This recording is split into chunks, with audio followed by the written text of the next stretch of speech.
네, 금요일입니다. 김조교의 시그니처 들어왔고요. 시그니처, 말 그대로 시장의 시그니처라고 할 수 있는 종목과 섹터에 대해서 다양한 전략과 앞으로의 전망까지 그리고 또 종목까지 점검해 주시는 시간입니다. 오늘도 알파경제 김조교 이사 나오셨습니다. 안녕하십니까? 안녕하십니까? 네, 안녕하십니까? 자, 그러면 오늘의 시그니처 바로 열어보도록 하겠습니다. 오늘의 시그니처는요. 글로벌 제약바이오 비만 치료제에서 벗어나라의 느낌표가 아니라 물음표인 걸 보면 일단은 뭐 아직까지는 의문이 조금 있는 그런 상황인 것 같고 비만 치료제뿐만 아니라 전반적으로 바이오 얘기를 좀 해주실 수 있을 것 같은데요. 자, 그러면 오늘의 이슈 확인해 보도록 하겠습니다. 오늘의 이슈는 비만 치료제 지금이라도 담을까 빠르게 지나갔는데요. 바로 여기서 그냥 설명을 시작하면 좋을 것 같아요. 지금이라도 비만 치료제 좀 따라가야 될까요? 일단 담아야 되는 건 맞는 것 같은데 왜냐하면 뭐 시장 자체가 워낙 빠르게 성장하고 있고 앞으로 커질 시장이다 보니까 뭐 담아야 되는 것은 맞는데 선도 종목을 담느냐 네. 후발 종목을 담느냐 정도가 이제 차이에 있겠죠. 그래서 지금 뭐 아시는 것처럼 올 한 해 전체적인 퍼포먼스를 봤을 때 제약 업종은 굉장히 미진했는데 그랬죠. 그다음에 전체적으로 이익도 크게 늘지 않았는데 대표적으로 두 종목의 주가는 뭐 워낙 좋았단 말이죠. 자, 준비된 그림을 한번 확인을 해보도록 하죠.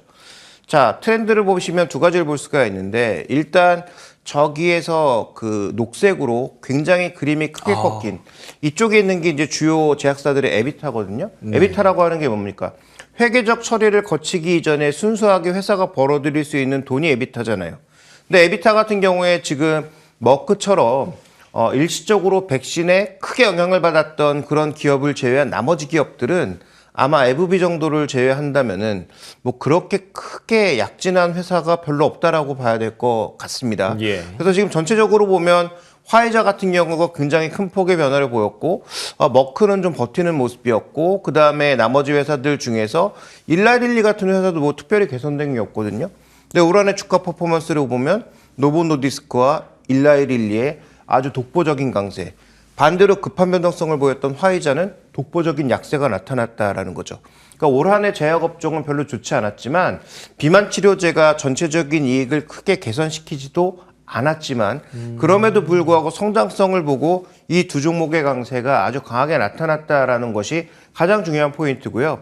그 다음 트렌드 또 하나 우리가 잊지 말아야 되는 것은 준비된 그림에서 다음 그림에서 보시는 것처럼 지금 올해 들어서 작년부터 줄어들었지만 이 M&A 딜이 극도로 줄어들었다라는 걸 알 수가 있습니다. 두 가지 이유 때문인데요. 일단 뭐 고금리로 인한 전체적인 시장 경색이 하나 있었을 거고요. 그렇죠.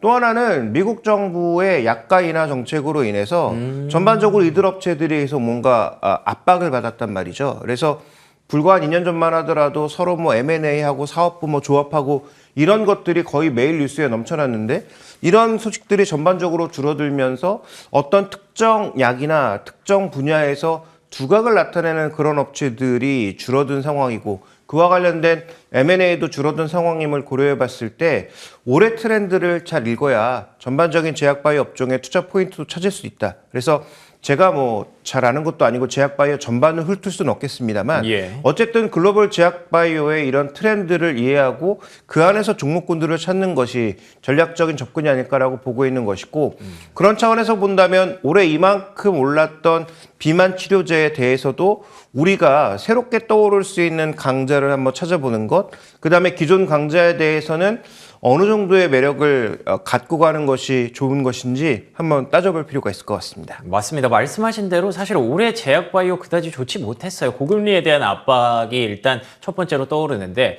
최근 들어서는 조금씩 움직임이 나오고 있는 것도 사실이거든요.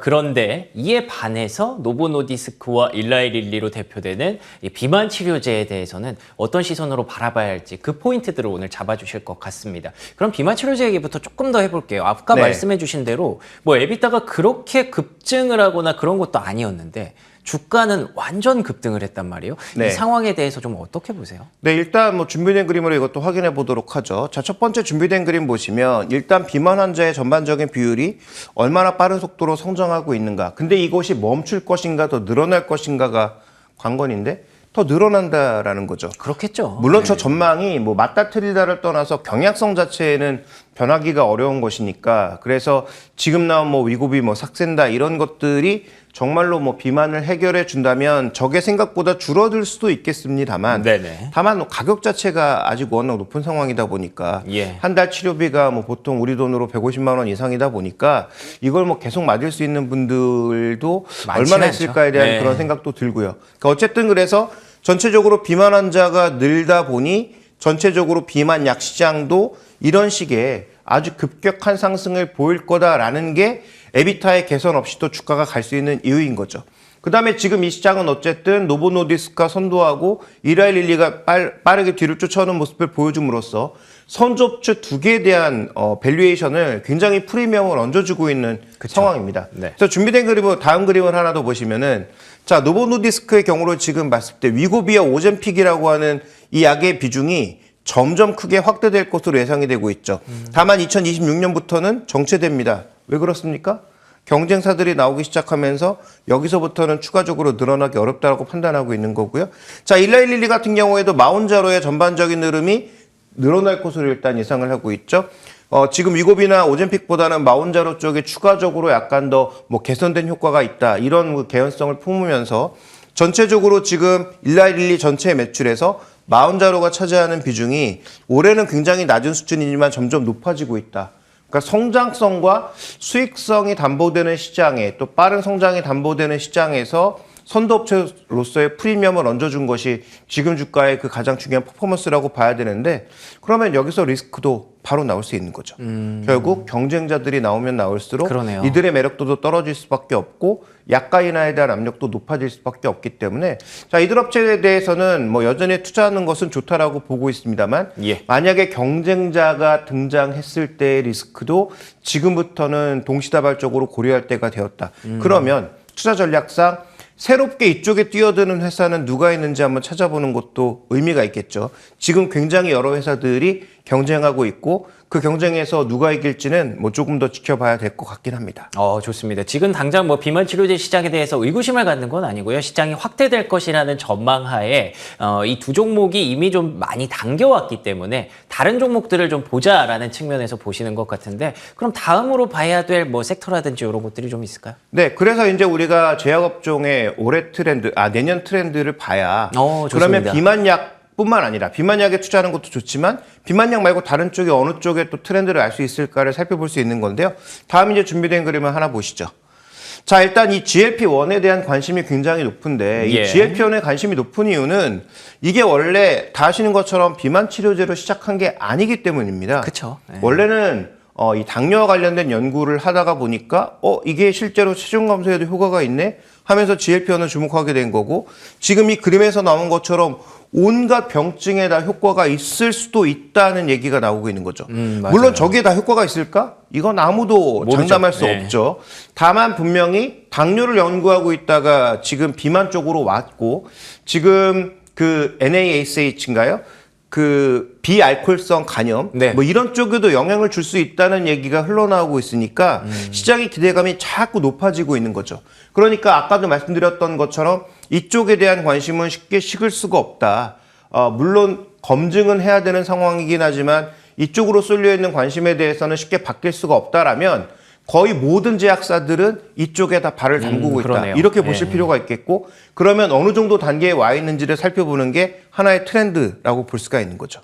좋습니다. 그러면 말씀하신 그 트렌드에 대해서 좀 얘기를 해보고 싶은데 이 다음 트렌드로 보고 계신 게 좀 있을까요? 네, 크게 보면 이제 세 가지인데 하나하나씩 좀 살펴보도록 하죠. 예. 이제 다음 준비된 그림을 보시면 일단 이런 병증이 늘어남에 따라서 뭐가 늘어날 수밖에 없느냐? 생산시설이 늘어날 수밖에 없다. 왜냐하면 미국은 조금 얄미운 게 설계같이 가장 돈 되는 것들은 다 자기가 하고 개발 이런 것들도 다 자기가 하고 실제로 만드는 건 다 맡기죠. 그렇군요. 그래서 실제로 반도체도 지금 뭐 인텔이 하고자 하지만 기술이 없어서 과연 할 수 있을까는 조금 고민스러운 자리이고요. 준비된 그림에서 보시는 것처럼 기존에 원래 맡겼던 론자나 이런 회사들이 추가적으로 캐펙스를 늘리지 않고 있는 상황입니다. 그런데 캐펙스를 공격적으로 늘리고 있는 건 누구냐면 유럽의 베링거 인게람이라 론자가 아니라 중국의 우시바이오나 한국의 삼성바이오로직스라는 그러네요. 거죠. 그러니까 저쪽에서 공격적으로 늘리고 있다는 건 무슨 얘기냐? 지금 현재 가장 핫한 이중항체라든지 뭐 비만약이라든지 이런 신형 단백질 신약과 관련돼서의 생산 시설을 누가 확보하고 있는지는 이미 답이 나와 있는 거죠. 후지필름, 우시바이오로직스, 그다음에 삼성바이오로직스 같은 회사들이 예. 확보하고 있다는 측면에서 큰 트렌드에서 보면 항체, 이중항체 의약품과 더불어 CDMA가 같이 성장할 가능성이 있다는 것 중요한 트렌드로 살펴보실 필요가 있겠고 이 안에서 당연히 삼성바이오로직스 국내 종목으로서 주목해 볼 필요가 있지 않느냐 이렇게 보고 있습니다. 알겠습니다. 자, 그러면 여기서 인사이트 한번 정리해 볼 필요가 있을 것 같은데요. 오늘의 인사이트는요. CDMO 이중항체 국내 GLP 관련주 주목. 지금까지 얘기했던 내용이 그대로 나와 있네요. 네, 그렇습니다. 그래서 준비된 그림으로 몇 가지 더 확인해 보면서 종목 예. 얘기까지 좀 해보고자 하는데요. 자, 준비된 그림을 하나 더 보시면 올해 나스닥 지수 대비해서 나스닥 바이오 인덱스의 전반적인 수익률 격차가 거의 40% 이상 벌어지고 있거든요.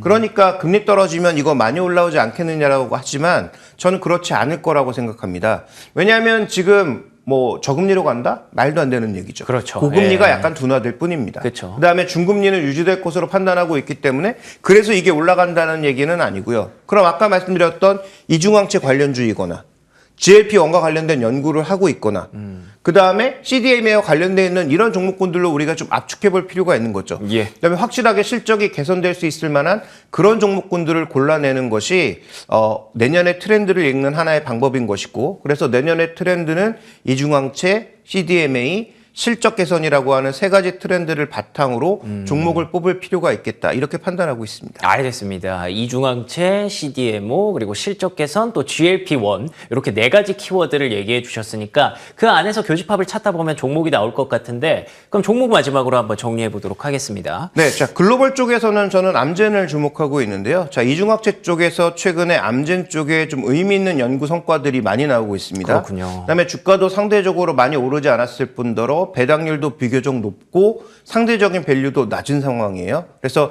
글로벌 시장에서는 암젠을 이중항체와 관련된 대표 종목으로서 가장 주목하고 있고요. 그다음에 이제 국내 쪽에서 이 관련된 트렌드 종목군들을 많이 찾을 수가 있는데 CDMO 성장은 삼성바이오로직스를 이미 말씀드렸죠. 지금 우시바이오와 더불어서 가장 공격적으로 시설을 늘리고 있다. 그런데 실제로 아까 말씀드렸던 그런 이중항체 생산 시설 자체는 아무래도 삼성바이오로직스로 돌아올 가능성이 꽤 높다라고 봐야 될 것 같고요. 그다음에 우리나라 기업들 중에서 이익 성장과 관련된 코멘트는 아무래도 종근당이 될 가능성이 높다. 그렇군요. 원래부터 밸류도 낮았고 예. 원래부터 이익도 괜찮았는데 뭐 건기식이나 이런 것들을 바탕으로 늘어나는 실적도 있지만 더 중요한 것은 이제 파이프라인이 외국으로 뻗어나가기 시작했다라는 거죠. 물론 마일스톤 얼마 받지 않았지만 개발이 제대로 된다면 이와 관련된 이익 성장과 밸류 성장을 기대해 볼 수 있는 종목이고요. 자 마지막으로 그 과거 사례가 있어서 조금 꺼림칙한 부분이 없지 않아 있긴 하지만 그쵸. 예. 그럼에도 불구하고 지금 국내에서 GLP-1과 관련된 연구 성과가 가장 눈앞에 다가와 있는 것은 누가 뭐래도 한미약품입니다. 맞습니다. 물론 글로벌향은 아니고 국내향입니다. 그런데 국내향이기 때문에 어떻게 보면 더 통과 가능성이 높을 수도 있겠다. 이렇게 봐야 되겠죠. 그래서 국내에서 벌써 뭐 오젬픽이나 위고비를 처방하던 분들이 꽤 많지 않습니까? 근데 이런 것들이 개발된다면 국내에서는 관련된 모멘텀을 받아 안을 수 있다는 측면에서 다른 뭐 중소형주들도 많은 종목군들이 있지만 예. 저는 한미약품을 주목하고 있습니다. 아, 좋습니다. 중소형주를 뭐 기대하신 분들도 있었겠지만 중간에 말씀해 주신 것처럼 고금리가 지금 꺾인다는 건 아니거든요. 고금리가 지속된다고 한다면 실적을 좀 안정성을 담보할 수 있는 기업들 중심으로 좀 언급을 해 주신 것 같아요. 암젠과 삼성바이오로직스의 종근당, 한미약품까지 관심 있게 보시면 좋을 것 같습니다. 자, 오늘 이렇게 또 얘기를 나눠봤고요. 제약바이오 섹터에 대해서 김종효 이사와 얘기 정리해봤습니다. 오늘도 좋은 말씀 고맙습니다.